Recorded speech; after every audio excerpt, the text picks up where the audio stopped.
প্রিয় দর্শক, বুলগেরিয়া 2024 সালে সেনজেন তালিকাভুক্ত হয়েছে। বর্তমান সময়ে বুলগেরিয়াতে আপনি যদি ভিসা পান তাহলে 29টি সেনজেনে একই ভিসায় আপনি যেতে পারবেন। বুলগেরিয়া আগে সেনজেনভুক্ত ছিল না। বর্তমান সময়ে বুলগেরিয়া সেনজেন হওয়ার কারণে প্রচুর পরিমাণে বুলগেরিয়ার ওয়ার্ক পারমিট ভিসার চাহিদা অনেকের কাছে বেড়ে গেছে।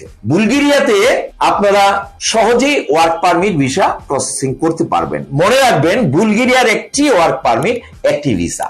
যদিও বুলগেরিয়ার জন্য আপনি ওয়ার্ক পারমিট প্রাপ্ত হওয়ার পর আপনাকে এই ভিসাটি প্রসেসিং করার জন্য ইন্ডিয়াতে ভিসা করে যেতে হবে। ইন্ডিয়াতে ভিসা করে যে আপনি শিডিউল অফ ডেট অনুযায়ী আপনি ইন্টারভিউ প্রদান করবেন। ইন্টারভিউতে আপনাকে লামসাম সাধারণ প্রশ্ন করবে, বেসিক ইংরেজির উপর যাদের ধারণা রয়েছে, বিশেষ করে আপনার নিজের সম্বন্ধে যাদের ধারণা ইংরেজিতে বলতে পারবেন, কোম্পানির